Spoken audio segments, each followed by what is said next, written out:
So at the current moment of taping, would you say you're in a relationship right now, or are you currently not in a relationship right now? I don't know if I can disclose this information. I don't think we say like boyfriend, girlfriend, but we're exclusive to each other. I would call that boyfriend and girlfriend. Two brothers. Hey. One gay. One straight. And hot. We are Alaska. Alaska. Our topic is relationship advice. Oh God, relationship advice? I don't know that I should be the one giving that. What advice would you give to the young people watching about what makes a relationship work? Compromise, trust, and what was that? Communication. For respect too, though. They want private time, or you respect, you know, who they are by not taking advantage of them or taking them for granted and shit like that. Like, and it depends because it's so hard. Like here in West Hollywood, like everybody friggin' they say they're dating, but then they're sleeping with 8 other people too. No one's monogamous anymore. I feel like everyone's just a bunch of whores these days. Do you think that social media is helpful to a relationship? I think it's a hindrance, just because like the dumbest thing in the world could be your partner going like a picture of a guy or a girl and then be like, why are you liking this picture? Social media is like ridiculous, like it is in that because aspect. you can really read into things that happen in the social media world Right. easily because it's Or not like a if real they go human and follow interaction. a guy or girl and you're like, well, who the fuck's this? Did you meet Why him? are Did you meet her or following him this at the club? Instagram, huh? Right, exactly. There's a lot of fucking people out there saying awful things. Mom likes to read the comments. Yeah, And she likes to say, no, I don't know if you know this, but someone said this. I'm like, I don't care. It's a comment I section. stopped. So don't scroll down there, guys. Don't even scroll down. Unless you want a good laugh. I mean, I just laugh at all that. It doesn't make me laugh, it makes me cry.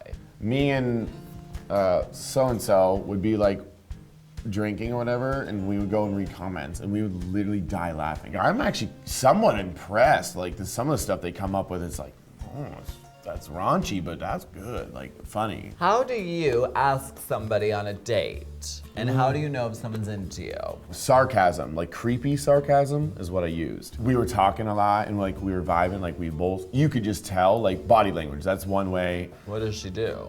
Like if, you know. Unbuttons her blouse? No. Talking and like really like into each other's conversation. So I had made a joke as in like, oh, so when are we getting married? Tomorrow? See, that's what I'm saying. Flag. It sounds bad. Red alert. All right, well, be a douchebag. She laughed her ass off and she's like, yeah, I'm free tomorrow. And I was like, oh, great.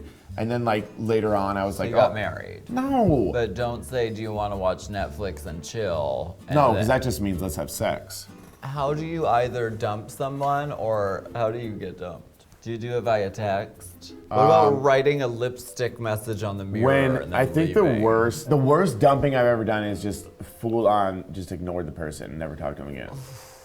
Until That's like called months later. The ghosting. That's shady and awful. Don't do that. When I am dumped, Now, do you get pissed? it depends. Like it depends Do if you I go and sleep with her best friend to get back at honestly, her? I feel like everybody who gets dumped is slightly pissed. I've always been a person who I want what I can't have. So when you're dumped, in a sense of like you want the person even more because they dumped you. Who broke up with you and so-and-so? Me and Sharon? Yeah. That was the mutual explosion of discontent. And that- Maker's Mark? Oh, so much Maker's Mark, like so much whiskey. It was a lot of things. I mean, we're friends now. It was hard for a little while to like stay friends. When you have just broken up with somebody, the last thing you want to do is like see them or work with them. I feel like after a few years, you could go back to that and maybe not be friends, but you could get along just fine. I don't think there's anyone that has gone 3 years to where they're like, oh, I still miss my ex. I mean, you're living a sad-ass life. However long you were together, half of that time is what it takes to get over something. No, really? completely. That's what they say. Who's Yeah. they? Romance books. Get I over don't somebody. believe that at all. I was together for almost a year and a half, and I was over it in a week. I have dated multiple people throughout my life to where when I break up with that person, I'm like upset and whatnot.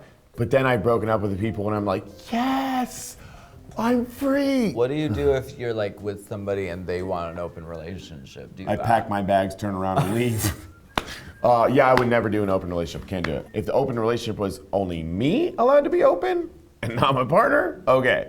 Hello, ladies. No. That's not what I If want. you're out there. I want a monogamous relationship. Like, I want to settle down with one person. I mean, find I it don't too care if you want to do that. confusing. But if a girl said, you know, she's looking for an open relationship, I'd be like, all right, well, good luck. And I'd shake her hand and fucking bounce. And don't forget to subscribe to WOWPresents.